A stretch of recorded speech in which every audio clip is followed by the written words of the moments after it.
Bengals in the win column. That's good news. And a preview of the all white everything Thursday night special, Bengals and Dolphins, coming up on the Wincinnati Podcast. Yes, sir. Hello, world. We got a special show as always. TJ Houshmandzada, Jimmy Chase, Coach Jimmy Burrow. Time to be a Bengals How do you balance being a professional athlete and family obligation? These are top 5 Bengals of all time. All time, man. Yeah. Shock the world.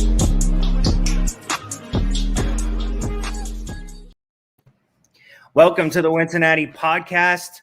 It is a win week. It is a week where we're the doom and gloom is gone. We're happy about what happened over the weekend. Sovah and Zim with you. Ace has some personal things to get to and is also, finding some safety from the hurricane. So we want to wish Ace and his family nothing but safety and all the best. And we hope to see him on the show real soon. Zim, what's up, man?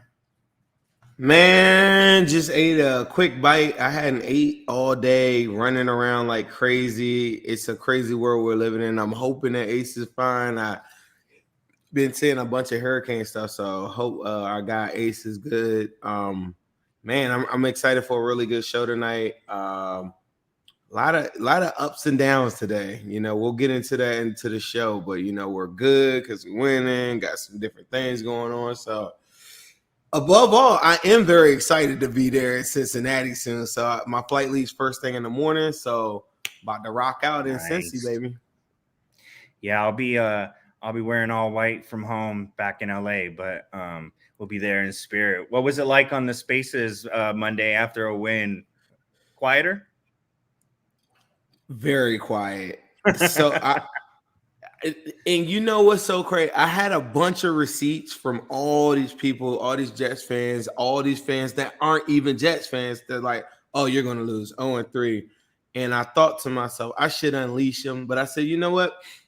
I'm gonna be bigger this year. I'm gonna turn a new leaf. Well, at least 1 week. I'm not gonna air everybody out. I'm not gonna go crazy online, and I'm just gonna relish in I'm very thankful for the win. So I didn't want to cook too many people. We had some very interesting, I wasn't in Spaces today that often, but when I did jump in there, oh my God. The Dolphin fans are insane, bro. I saw that guy after the game the other day that was just walking by people, telling them to go home or whatever he was saying. That is so. Anybody that do that, bro, I might rage, but I'm gonna do that with us. I'm not about to go around and that. I don't like stuff like that because that's a first class ticket to get somebody knocked out at a game, and then you got a whole bunch of other people involved. I thought that was silly, but no, I heard that the Bengals today in Spaces are going to get 48 points dropped on their head. They're not going to score. They're not going to score. They're not going to score more than 10 points. Jamar Chase is not a top 10 wide receiver. Jamar Chase is not a top 10. It was so many crazy takes today from Dolphins fans that other fans from other teams was like, bro, I just came from that space. That's the nastiest takes I've ever heard in my life. And people were like, I feel sorry for you guys. So we all kind of came together and said, okay, what are we doing here? Are we talking football or are we just playing around? So I'm really, really excited about that. So what was the, what were some of the biggest things you heard prior to Jets week that you wanted to mention and wanted to bring up with those fans? Oh, with the Jets, some of the receipts from the Jets game? Yeah, what were some of the receipts you have? No, I don't. It was just a bunch of Jets are going to win by X amount of points and, be confident in your team, bro. Whatever. Right. I think, I didn't really get a chance to speak on it because, that was the show I was coming from my son's back to school night. But I remember I wanted to tell everybody, the offensive line so far has been grading okay. It's above average and a lot of it doesn't look like the Dolphins grading right now. You know what I mean? So they're working with a lot of different issues. But I thought it was very, very key that people understand. You win against TJ Watt week 1 and you win against Micah Parsons week 2. And those two guys can wreck a game. And I think sometimes as fans, we get so enamored in what we're doing on our end, control what you can control. But how about the other guy on the other end will wreck the game and destroy you? Absolutely. And that's what happened and that's what happened in both of those games in my mind, because it looked very different. Like, no disrespect to our boy Carl Lawson, but he's not Micah Parsons. You know what I mean? And he had some good rushes and different things like that. But I thought you got a chance firsthand to see what it looks like. Not even perfect pockets, but what it looks like when Burrow has legit time and you don't have some guy wrecking the game like how TJ Watt and Cam Hayward were doing it. And then Alex Highsmith was added to that, and he still came back and tied it up. You know what I mean? So moving forward, I feel really good about the matchup coming up. But the Jets game, I just thought like we just hit the Migos early and often, which we should do every single week. You live by them, you die by them, and that's just the way it's got to go. And then try not to play Micah Parsons. Yeah. Well, we're gonna have plenty more to talk about this Jets game on the show today. Bengals again get in the win column, 27-12 win. We'll give you some more thoughts on different parts of that game, what we liked, and some of the things that maybe still need to get fixed.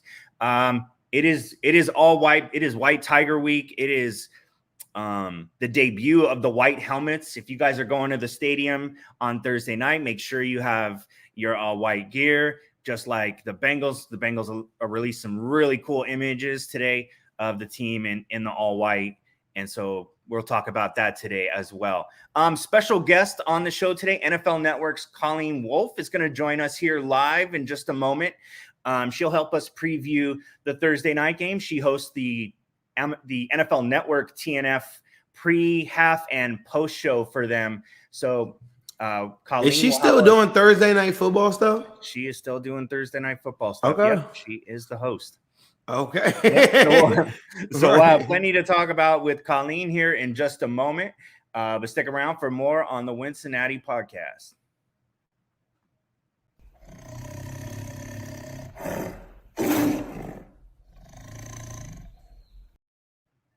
All right, let's get out some other thoughts that we had on the Bengals Jets. Zim, I want to talk to you about how aggressive the offense was in the first half, especially that first quarter, with the play calling, with the way they attacked them. I know that the Jets weren't in the cover 2 look until the second half, and that slowed things down a little bit. But what did you think about the way they came out in the first half on Sunday? I thought they came out incredible, kind of like the comment section tonight. I don't know. Hey, bro, one person said Shiesty the Snowman. Like, people are really excited people are so excited for the white uniforms that it took my focus off. But it's just all white bricks. It's nothing but Jeezy references and all white, and I'm here for it. I think it's crazy. I'm a Gucci fan, but I respect the comment section tonight. So if you're listening to the podcast, please make sure you catch us on the YouTube. Make sure you comment, because the comment section is in elite form tonight. I was going to say that I thought they had to come out like that aggressively. I thought good things happen to them generally when they get the ball first. And they showed it early and often, man. You got to go to 80. Like, you think about the Cowboys game. You didn't even go to Tyler Boyd or T. Higgins into the second half of the football game. Unacceptable. And think about the defense, the way that they've been playing. They've now pitched this shutout for 7 straight, I think, 7 straight quarters, no touchdown? Yeah, no touchdowns allowed, yep. Right. So when you're in that mode, you got to make sure that you're covering their back and like up in the ante with them by coming out and putting some points on the board. So now Trey Hendrickson can do his stuff. Now I saw some good reps from Zach Carter. I saw some good reps from Cam Sample. Now everybody gets a chance to eat and go do their thing. But if you're constantly playing from behind, it just makes the offensive line flaws. They're now highlighted. Everything that you don't like about your team gets highlighted when you're playing from behind, because now the opposition knows exactly what you want to do. So I think coming out aggressively, not necessarily just always getting the ball first either. Just your first series of play, every single thing. And what did Zach say last week to Callahan? You have to be flexible in what you do. So I thought it was so dope that they were flexible, called a flea flicker. It didn't work. Cool. I thought one of the things I didn't like about Zach Taylor, like for most of his tenure, is sometimes his feel for the game. I thought he went for it one time late in the game, and I didn't like. I kind of like the call. They didn't get it, but I wasn't disappointed at the fact because I thought at that moment that was a great point for him to go for it. So I thought that was really good. And you're suddenly watching the maturation of Zach Taylor right in front of your eyes when things go good and you're being assertive with your game calling. Absolutely. And I think, some of that aggression probably was helped by an improvement in the pass protection. And so it allowed them to, that flea flicker call alone doesn't really unfold in the last 2 weeks the way that, some of those guys were in the backfield instantly. So, that really, I think, contributed to that. I want to get to a really big play. Well, speaking of being aggressive, I really want to talk about that T. Higgins no call. And I know Sterator and the league and all of the officiating people have come out and said, it was toe to heel. The heels came down. It's just a really bad rule, I think. And before we get too big into that, I want to welcome in our special guest, Colleen Wolfe, because she may have a thing or two to say about this. Colleen, thank you so much for joining us. Appreciate Coming to you on. Live from a closet. I'm Nice. I'm at work. I'm in the locker room. This is like the only place I can go where nobody bothers me. So the secret is out. So I am so happy to be on. Thanks for inviting me, guys. Yeah, absolutely. Before we get to the Thursday night preview, did want to kind of talk about a couple things. Colleen, what did you think about that catch that T made? Is it just bad luck or what are we talking about? That catch was amazing. It was insane. He got his tiptoes down. Like, I hate the whole thing. He got robbed, I feel like. It was a beautiful execution, and I just hate the whole rule. So if you guys are watching this at home, we're showing, or you're listening to the podcast, we're showing a bunch of different highlights.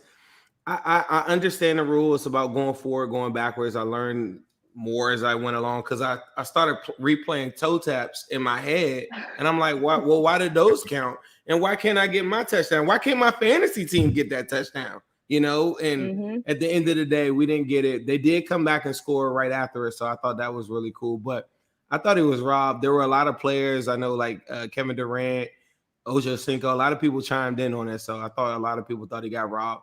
He had a fat lip after the game. He thought he got robbed. He had to talk to the reporters about it because he got hit with a crazy hit later in that game. Look at how much air he gets on that, though, just alone. Like, how he goes up top like that. He's so athletic. He's so good.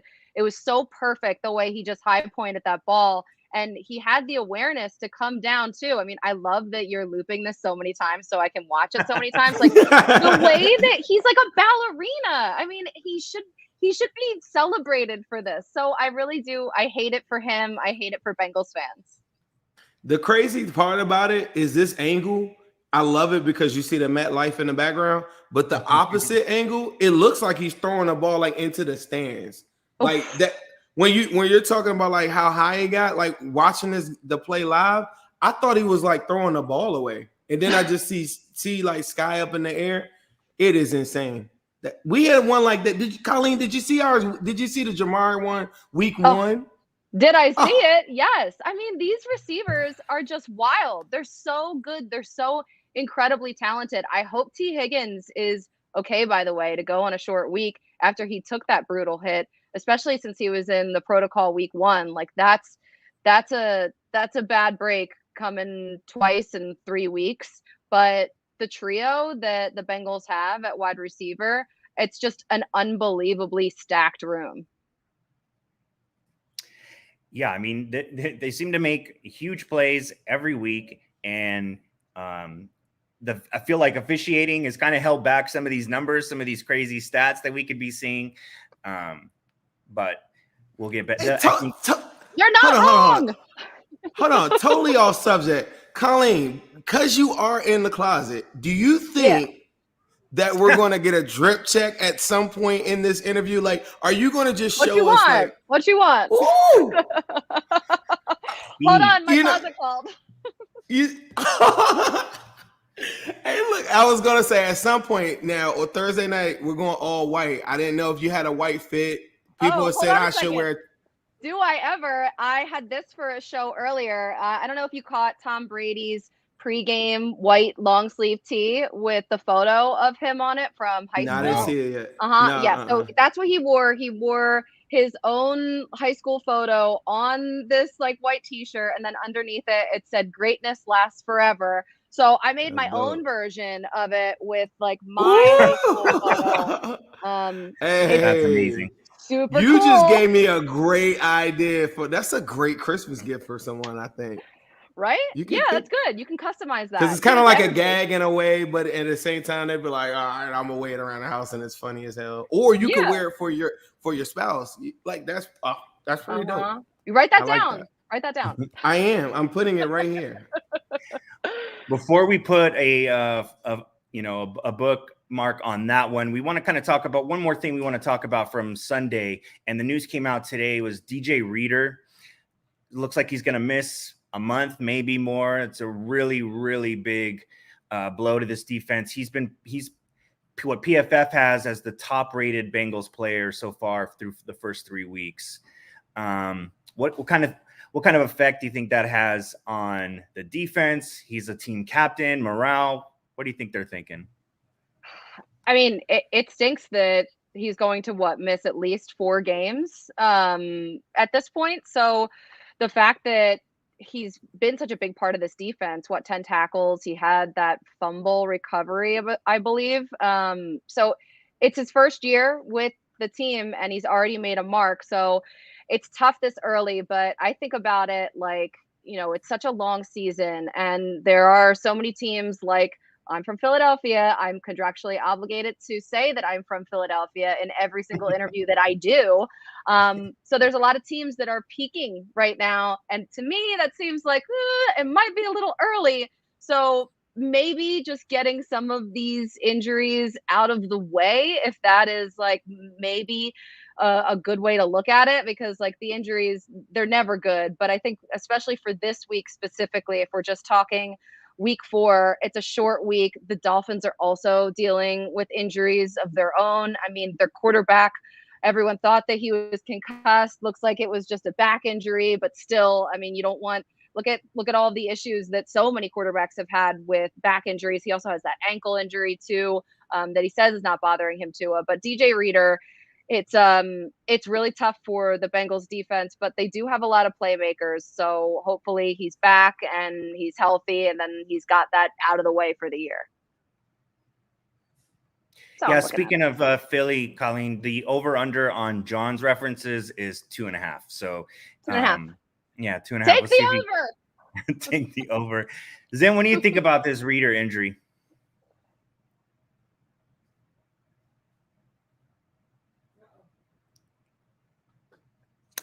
Well, Zim, you switched me around. Back.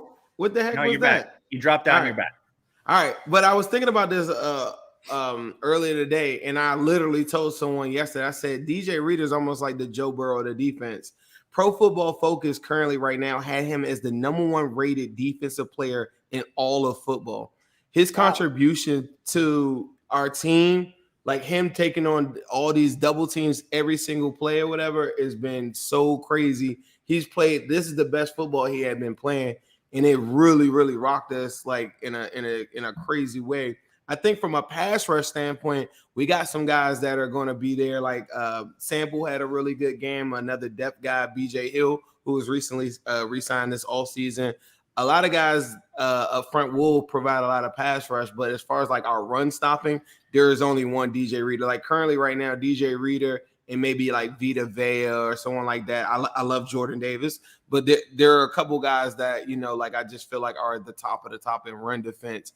Luckily, the Dolphins aren't the most efficient running game in the world right now, so maybe we don't really see the negative side of it Thursday night. But it is a big blow because he frees up a lot of linebackers to make a lot of plays. So it's something to really, really think about.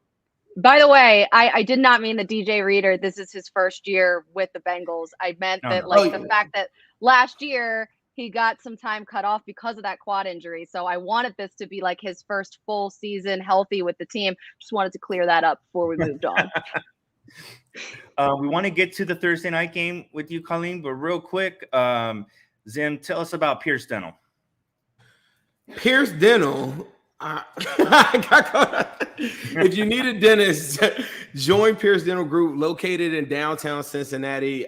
They've been there over 30 years. They've done a lot of different smiles all over the Cincinnati area and other Ohio regions, including some of your favorite Bengals players. Recently they've upgraded to a new facility in Fountain Square. So if you're in the area traveling, want to check it out, go there, get a free consultation. If you aren't in the area, you can also get a consultation directly online for free, no problems. He recently had Dax Hill, Joe Burrow, T. Higgins, Akeem Davis-Gaither, all have had their smiles done there. So why not you too? Go to Pierce Dental Group, where confidence starts here. Shout out Pierce Dental. Yeah, next time you're in Cincy, just swing by. Colleen. You know, I don't even have to be in Cincy. I can get that free consultation, right? Anyway. There you go. Online, right? Your smile looks amazing. I don't know if you need, but you can always get a cleaning. You can always get a cleaning. You know, I know. I actually got to make an appointment, so good looking out. See, shout out to our guy, Dr. Pierce.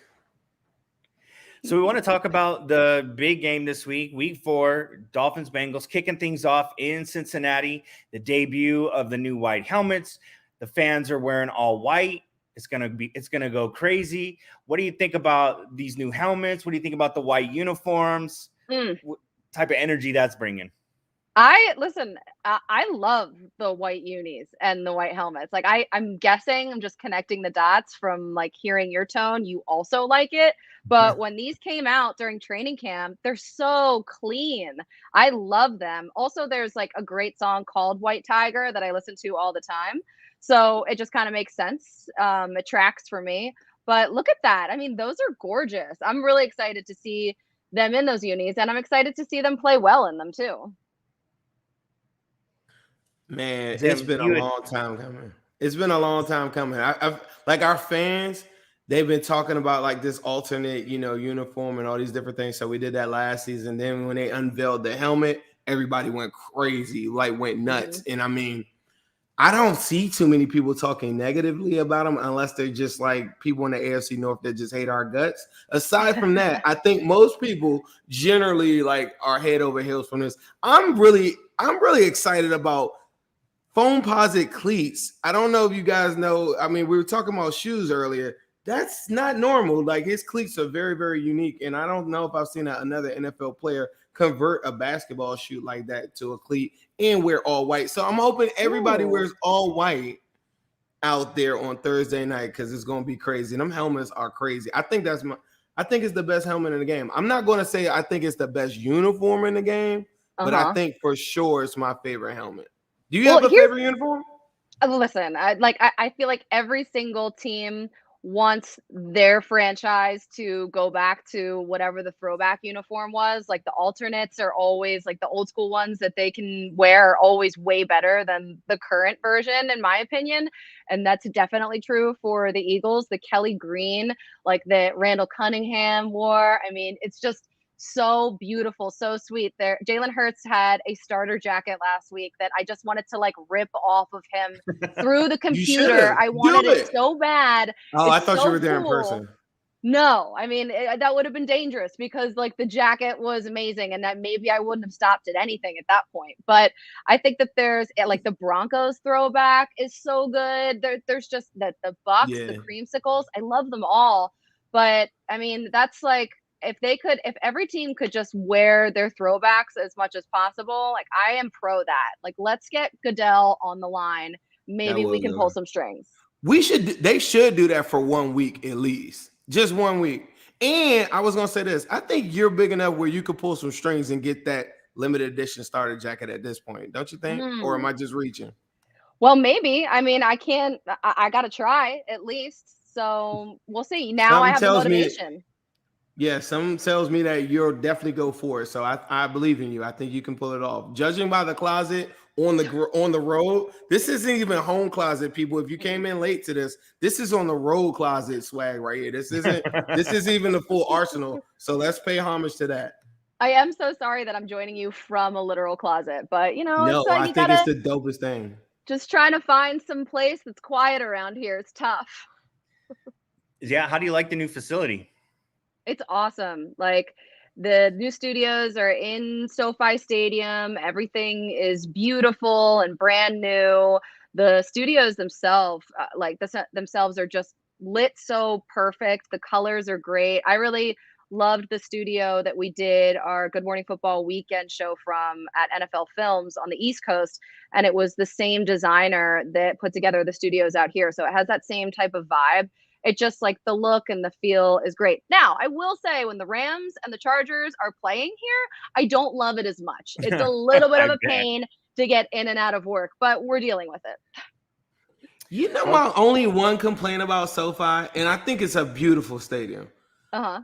It was a beautiful day at the Super Bowl, right? Just I'm walking on down. I go on down to, you know, I'm in like I'm at the 50. I'm front row. I probably saw you. I don't know if you might have been live, like right. I'm probably sitting right behind you. Anyway, when I look up and the beam is coming right through the glass, you know, like how the glass like magnifies stuff and makes heat like radiate and like at an all-time level. It was shooting right at me, and I was trying to dodge the sun rays for like a whole hour. I'm talking about it made it like 120 degrees. I don't know why they don't put any type of UV kind of tint or something on it. Right. It's just clear glass that just shoots light through it. They got to tint that. I just tinted my windshield. Like, I know that's illegal, but I don't care. I want all of the sun protection that I can get. It also looks cool. But did you tint the front too? Yeah, but only a little bit. No, you didn't. You didn't tint the front. I got 5% all around, and then like the lightest on the windshield. Yeah. And after they finished, I was like, oh, this is not dark enough, but I guess I need to see out of the windshield. So you play with that. Go down a dark road at nighttime. You're gonna be like, I know. The front is no joke. You play around on a dark road with that now. You be careful. Yeah, I know. So it's very light on the windshield. You went back to your Philly roots on that one. I did. Okay. I did. I got the first. So I had it tinted, and I originally had the front windows, like the driver's side and the passenger side, lighter because it's not legal to have it 5%.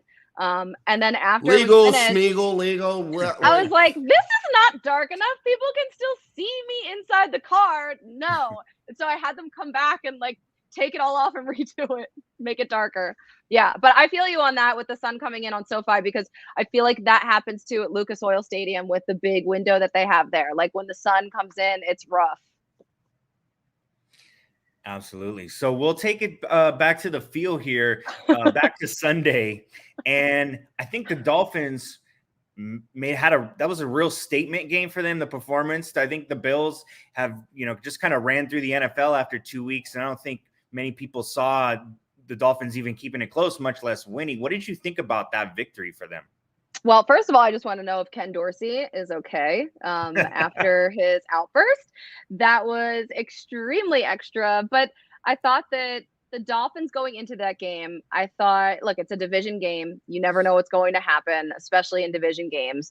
The Bills obviously looked unstoppable the first 2 weeks of the season. But the Dolphins are this feisty team that just as soon as you let your guard down, it's the type of team that will just pounce. And considering that the Bills were down, 4 DBs, I think 2 defensive tackles. They also lost their corner, Christian Benford, early in that game. Like there was just so many guys missing on defense. And the Bills did everything they possibly could on offense. They were on the field for so long, which is great for you guys because the Dolphins defense so gassed by the end of that game, now on a short week coming in to play the Bengals. But that was just, I've never seen like a time of possession that was double the other team. The Bengals had the Bills had the ball for like 40 minutes. They got 90 plays off, 90 degrees, 90% humidity. Like that was a game of just like who could stand the longest and who would be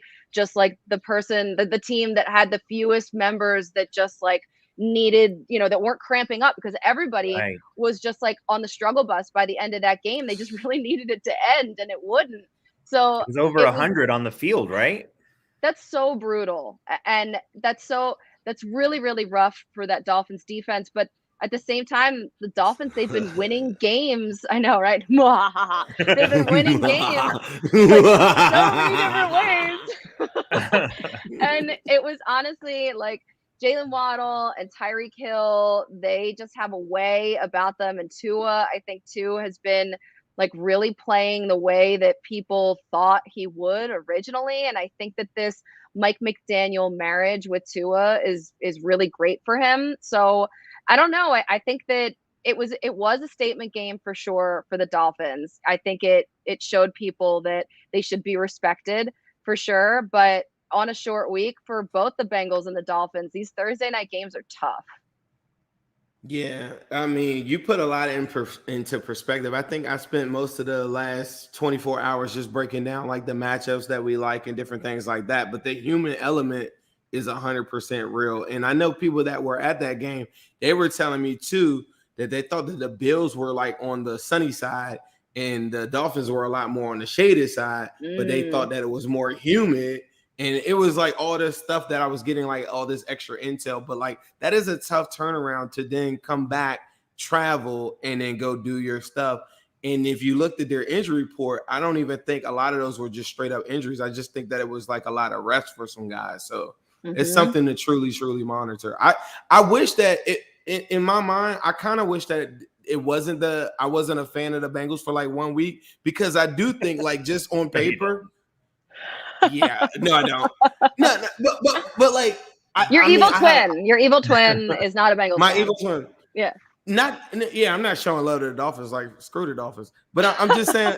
I'm just saying like I'm a fan of football too, and the matchup of like just the weapons on both sides is a fun matchup. Like because I am a Bengals fan, I want Tyreek to fail and I want Waddle not to. But if I were watching it from like an outside looking in type of thing, I mean, this is the firepower that all the reports, all the all-season trades, this is everything that we talk about. And then here you have it and they clash. I know that these guys might be a little bit more gas, but I know that, you know, these boys are coming to ball out. So I don't think that's going to be a factor once the ammo starts shooting, or however you want to say it. But I think it's going to be a fun game though, for real. We really got to talk about this Tua situation. It looks like his head gets slammed. He gets up, he falls to the ground, but he's back in the second half. And now it's a back injury. It's just kind of doesn't pass the smell test, and it doesn't feel right. It's very weird. I don't know how much you're able to comment on that or to talk about that, but what did you think about that? So I will say this, because I mean, I don't know. I'm just speculating at this point. And of course, like, you know, you're not supposed to speculate, but as someone who I have 2 slip discs in my lower back, and when I saw this happen, I immediately thought it was a concussion and couldn't believe it. It was on the same page as everyone else. And then when they said afterwards that, you know, he had gotten up and it was like a nerve thing. And I can picture that. Like that to me is a real possibility because of the way that like your back is. If you step like one place wrong, your whole body gives out like that and you will just like crumble to the ground. I've literally done that myself before. So it really could be one or the other. Like if I didn't have like a bad back, then I would say absolutely not. This is ridiculous. Come on, just like look at your eyes. You could see like your eyes are not lying to you. But I think that is a possibility, just because we saw also he was completely wrapped up his whole back after the game too. Whoa. I don't know. I think that there is a small chance that the truth is being told, but I'm always a cynic, so who knows? So she's giving foil hat. Right. She's giving us a little intel. I did not know about his back being wrapped up like that. The one thing that I did know from a betting perspective, the line moved drastically earlier today. And that's something to kind of keep on monitoring to. And I think that Vegas might know something about Tua that we don't know. Interesting. In which direction?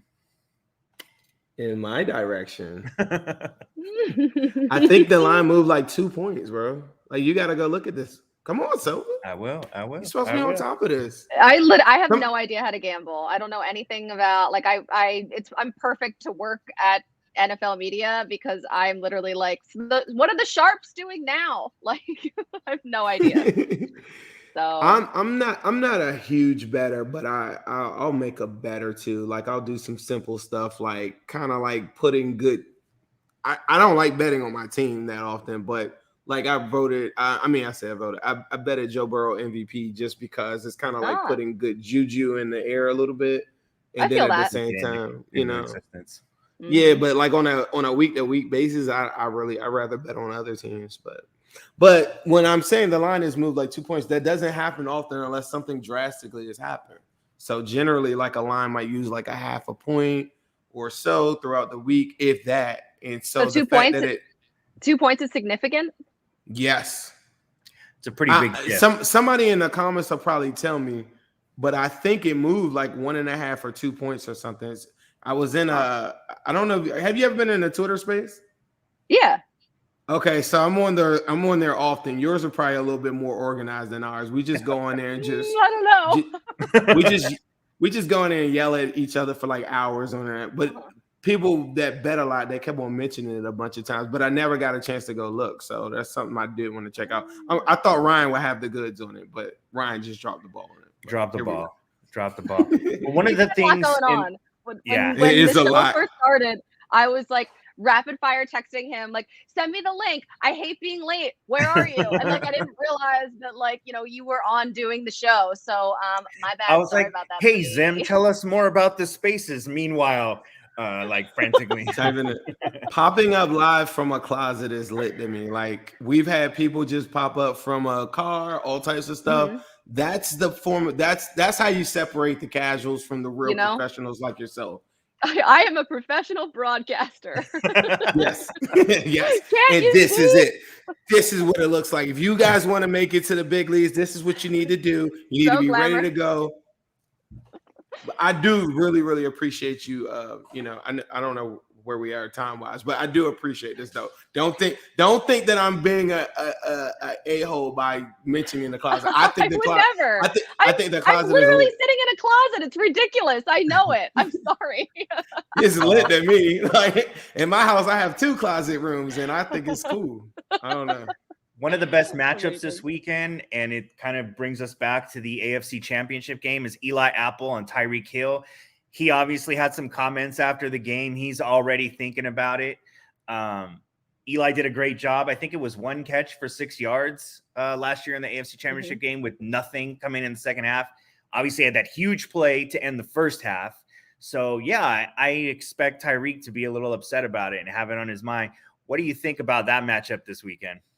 I mean, that's definitely one of the top matchups to watch. Like Tyreek Hill has been as advertised in Miami, and this Miami offense, like you can tell that he's obviously the engine, but Jalen Waddle is just like a catch machine too. So you have these 2 wide receivers that can do so much damage, which they have been doing. They're just destroying teams. Like I wonder how long this winning streak in general is going to last, considering like they have the Bills or they have the Bengals this week. And then I was just looking at their schedule, the fact that they have Jets, Vikings, Steelers, Lions, Bears, Browns, Texans, like it's pretty soft, their schedule, before it gets to December. And that's going to be great for guys like Tyreek Hill and Jalen Waddle. Like the fact that week 2, I mean, Tua went off. Tyreek and Jalen, they just did so well in that game. So, I mean, I don't know. I think like the AFC right now, it's really interesting. I think a lot of the things that we thought in the preseason just haven't quite happened yet. Like, for instance, the AFC West supposedly being like the most dominant division in the entire league. Well, that hasn't happened. So I think that all of these moves that the Dolphins made in the offseason, and Tyreek being the number 1 move, with I guess Mike McDaniel being the second one, have completely improved this team. Man, I think the dog. Hey, what's up? I'm totally off that. No, the Dolphins, I feel like, hold on, what was your original question? What was I your don't know. I We're just talking about rambled in a circle for you. this Eli Apple. Yeah. Right, Eli. right. All right. So look, Eli Apple, right? I'm gonna let you guys in on a secret. They're not gonna allow him to be one-on-one with Tyreek Hill. Just letting everyone know, like Jesse Bates and company are going to be able to shadow coverages over to that side and go and create bracket coverages for Tyreek Hill in those matchups. That is my bold. I don't think it's a bold prediction, but that's just how the Bengals play. They rarely leave Eli. In fact, they interviewed Cheeto, who I think is going to be on an island, probably with Waddle, and that's the matchup that I think is. Cheeto isn't a household name for a lot of people, but grading out wise, performance wise, the amount of targets that he's gotten already this year versus Deontay Johnson versus like any wide receiver that you could have named all of last year on the Super Bowl run, he went against all of them on an island. And I think that this Waddle one is a really, really big test for him coming up. And that's the one to really, really watch, because if they want to test the whole Tyreek one, I like that matchup. I think if I'm a Dolphins fan, but Jesse Bates is going to be waiting for it like the whole entire game. So if he can break a tackle or something too, yeah, it's fireworks. To me, Tyreek Hill, Lamar Jackson, and Jamar Chase are the three guys. And you can maybe put Justin Jefferson in that conversation too. There are a lot of guys that I feel like in the NFL that coordinators stay up for all night. Josh Allen's of the world, Pat Mahomes, all these different. But there's three guys, if you give them the ball in open field, they're gone. There's nothing you could do about it. And Tyreek is one of them, and Jamar Chase is one of them. And I think that matchup, though, isn't going to be like what I think people are really thinking it's going to be. But I will say that one with Waddle and Cheeto is going to be a death match. Like, that's going to be fireworks. I promise you. Watch. And I did just love what Tyreek had to say when he did find out that, like, you know, Eli Apple was coming up. He's like, you know, looking forward to the challenge, but I owe you. Like, he's ready for it. So you know that he is tried to act like he didn't know. You believe that though? Do you believe him when he said he didn't know that he had to play him?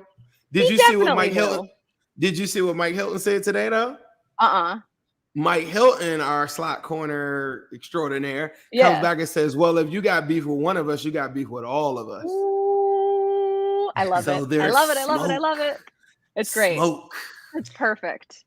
Well, Colleen, we know your time is super precious, super valuable, and you've got so much going on. We want to thank you for joining us. We appreciate you coming on the show. The Wincinnati users, the fans, everyone was super excited to have you on with us. Well, listen, anytime, anything for you guys. Like, this was a pleasure. I'm going to now come out of the closet. Thank you guys for providing this platform. Absolutely. Is that the title? Is that the title? Are we creating clickbait right here? Maybe. Colleen comes out of the closet. Like, happily married, everybody, to John Goodell.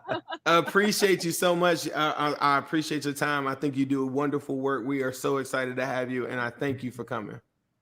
Appreciate you guys. Good luck on Thursday. Appreciate that. Have a great show.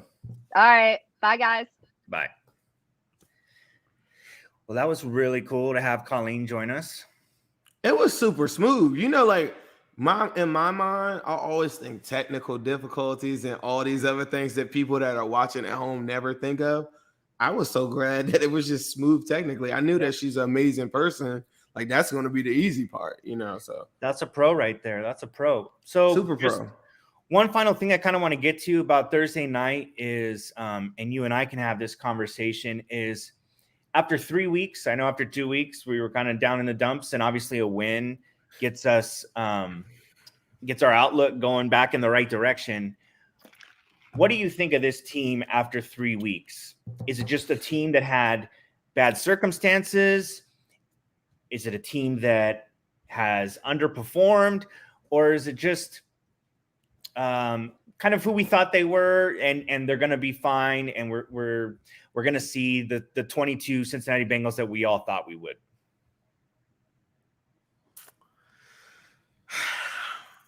Man, maybe it's a little of everything. It's a little bit of everything. The one thing that I know that happened in the 2021 season, a whole lot of magic, right? A whole lot of magical memories, whole lot of magical things that happened that had to go our way. When people say luck, I think it was just preparation. The one thing that I really, and I hate that I'm not a guy that worries about a lot of different things. I do think that those first two losses, particularly the Steelers one, I think it just puts you like in this hole all the way through the season where you have to go on a run. Like you have to go on like a 6-7 game run because constantly you're just going to be playing behind. And then the backside of the schedule is brutal. It's not that I don't think the team is who I thought it was. It's just so many things have to go your way. Like the guys are playing at the level that I thought they would, or a lot of them. The cohesion part of offensive line and stuff, I never really thought about that too much because I was always looked at it from a practical standpoint of this guy right here starting on our offensive line, and we went to a Super Bowl with this guy in. I'm not going to say each one of their names, but to upgrade at all those positions, naturally, we're just going to go crazy. Yeah. And it didn't happen that way. And, it took me a couple days, maybe a week or so to understand, like, okay, now let's get to the next portion of this thing. I just think that we need some help. Like, and I'm not thinking about like, normally I'm always like, just control what you control. I just think in our division, we need some help. Like we need the Browns and the Ravens to lose like a lot. And the reason why is because I just know that as we saw in the first two games, there are going to be some games where the inconsistencies of our red zone pop up again. There's going to be some games where Joe might get sacked. There's going to be some different days, that might not go our way. And we do need some help in our division, I think, to get where we want. Because another part of the equation to me is the seeding. You don't want to go into a situation where you have to play the Bills and the Chiefs. Like you wanted to be set up in a situation where you're a 1 or a 2 seed if possible. And if you do, you're hosting home games and you're only going to see one of them. And that's another thing that I think has to be. And I don't want to limit it to just the Buffalo Bills and the Chiefs, but as of right now, that's how it looks. I'm just saying, like, those are to me, I know that the Chiefs lost or whatever, but right. I just think like in their division, all these different things, I don't know. How do you feel about it? I think I think the team is going to ball out and have some amazing games. Like, I don't want to get lost in the sauce. I'm just thinking about the reality of the people, the things that are moving around us too. Yep, you're right. You're 100% right. The reality is after slipping twice to start the season on teams that were inferior and teams that, should have been wins, the margin for error later in the season when you play the best of the best becomes much tighter. And they have to pull those games out. And they have the talent to pull those games out. They had the talent to win every single week. They've been a favorite every single week. And that's no mistake, but they just needed to take care of business, and they didn't. They didn't take care of business in the first half of both games. And then when they rallied and put themselves in position to win, they didn't have certain things go their way. And again, the margin for error was smaller. When the first half, they didn't play the way they needed to, the margin for error in the second half was so much smaller. And that's why a bad snap or, a bad third down call cost them 2 wins. Don't you feel like, I feel like this is a must-win game now because do you want to be 1-3 and then got to go see the Baltimore Ravens? You see what I'm saying? Like that's the dilemma that I keep on in my mind. I'm like, I'm not afraid of the Dolphins. I just know that it's any given Sunday, and I understand like all the different things. I don't think the Dolphins are going to run the football like that crazy, and I'm not worried about. I think Tupou, BJ Hill, and company will do a fine job. I do think DJ Reader would have impacted this game at a whole nother level, and I think it would have made it so that Tua, I can force him to do what I want him to do the whole entire game. The Bengals have to put points on the board, and they got to come out of. They got to do what they got to do. They don't have to be super, super aggressive, but every single drive that they have to have early in this game have to be effective, and they have to be efficient.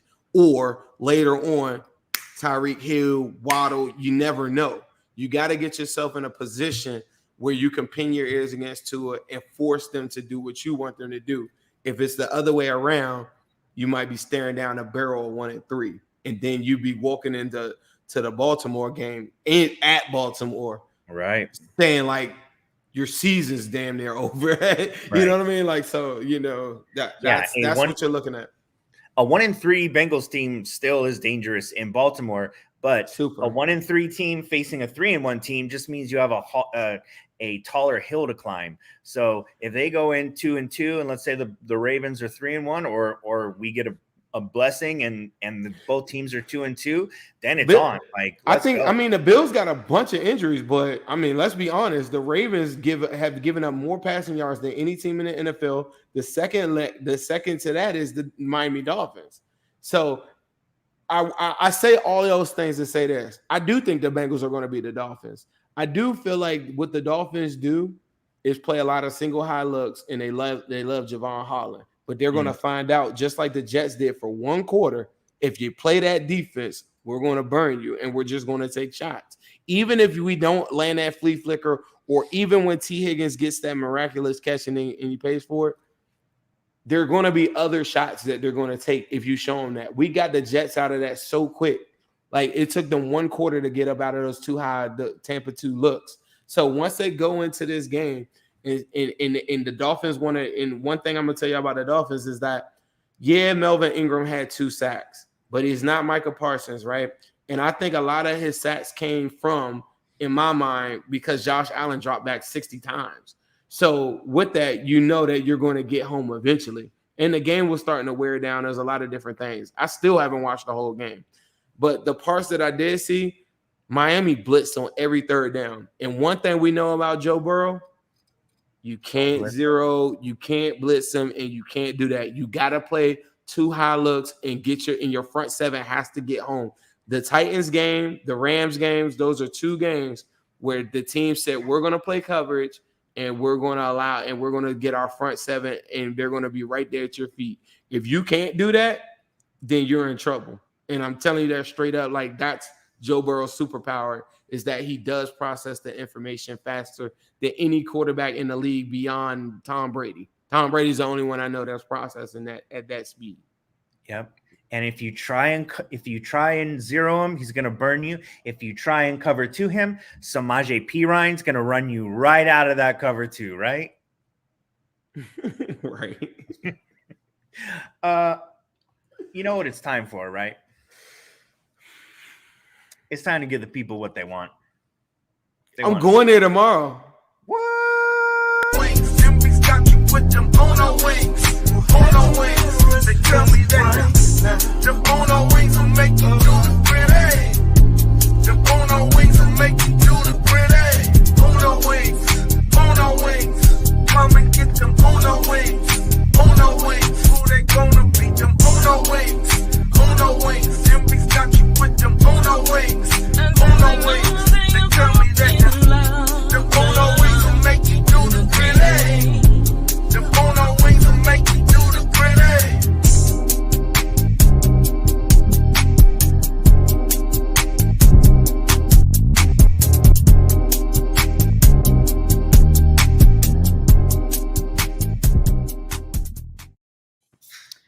Be like Zim. Head down to Loveland and visit Midwest Best Barbecue and Creamery. Zim, what are you going to order there? What is the Zim order? I like the Grippo wings. That's probably my favorite right now. The Uno wings is dope. I like the Uno wings a lot too. If you don't like, they're not really spicy like that, like on that level. But if you don't like Cajun style, you're not gonna like it all. The brisket is good. Man, there is nothing I don't like, honestly. Mm-hmm. I feel like everything that you know you're looking for from some good old home cooking, like you're gonna find it at Midwest, man. I'm gonna tell you straight up.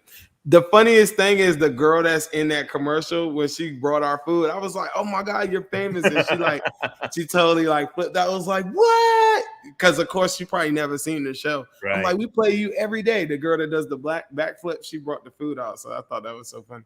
She actually, and then also Tim, who made that song, is actually working on another song that he let me and Ace hear. Is pretty crazy too. I like the other song too. And then lastly, I was gonna say, if Jamar Chase has a really good game, I'm going to make an edit this upcoming week. You know, I do like my edits on like hype videos and stuff. But when we do the recap, I'm going to put the Uno Wings song on the edit. Awesome.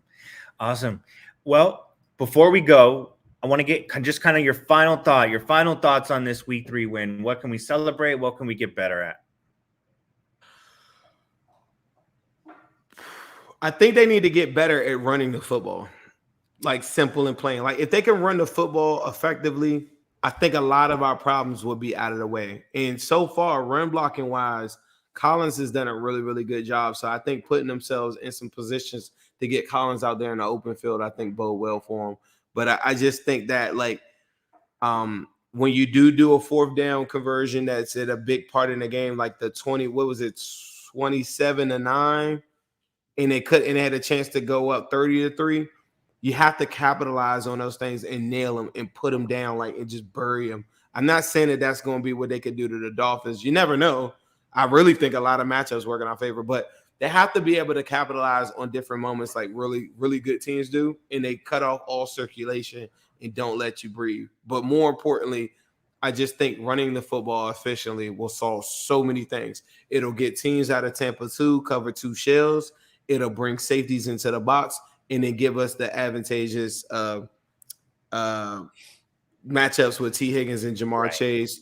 Then you'll get solo. You'll get anything you want if you just run the football efficiently. That doesn't mean run the football predominantly. That just means run the football. When you do run the football, 4 yards a carry at a minimum. If you're running for 2.2 yards like Mixon was, then it makes everything super predictable and it makes everything harder for your offense. And on defense, I think we're fine. They need to cause more turnovers. Somebody needs to step up big time. Zach Carter's got to be a guy that on third downs is getting home. Joseph Osai has to be a guy that gets home. Sample has to be a guy. In this upcoming week, a really good game. Yes, he did. If you look at the highest graded defensive players on PFF, 4 out of the 5 are all defensive linemen. The matchup, though, of the game to me is going to be containing Melvin Ingram on our side. The other one, if you could do that, then Joe Burrow will be clean. They'll throw those stupid cornerback blitzes and we'll cook them up. But on the other side, Sam Hubbard has to be able to win against the guy Greg Little, because I'm not counting on Hendrickson having this monster game against Terran Armstead. Like, you know, Terran Armstead is Terran Armstead. So will Hendrickson win? Sure. But Hubbard has to be dominant on the other side, because Greg Little is like one of the least, one of the lower graded guys. He didn't give any sacks in the last game. He played a pretty good game. I just thought he gave up some stuff in that game, but Buffalo had a lot of injuries. If Sam Hubbard and Osai and them can come in and dominate on that side, I think, man, it will go crazy. Because then Hendrickson is now in one-on-ones, and now he's got a better chance against Terran Armstead. You can't chip on him. The first sack of the game, Trey Hendrickson got chipped by a guy, a tight end, and he spent off of the block, gets the strip sack on his first sack. I was like, bro, he has to work so hard for his sacks. Yeah, I think for me, just the final thought here, and it goes along with what you were saying in the beginning with the run game, is I want to see the confidence in the run game to know 3rd and 1, 4th and 1, we can run it straight up the gut and pick up that yardage. We don't have to run a fancy toss to Jamar coming in motion. We just have the confidence to run it straight ahead, the shortest distance to pick up that 1 yard. And I'm really hoping Zach can have the confidence in making play calls like that and running an offense where they feel like, you know, they can play a little bully ball. There you go. This is a Dax for everybody that's saying they haven't seen enough Dax Hill. I think this is going to be Dax Hill's most snaps that he's had all season. I think that they'll need that coverage and that extra coverage on Jalen Waddle or whatever. I think you'll see a lot of 3 safety looks, more than they have.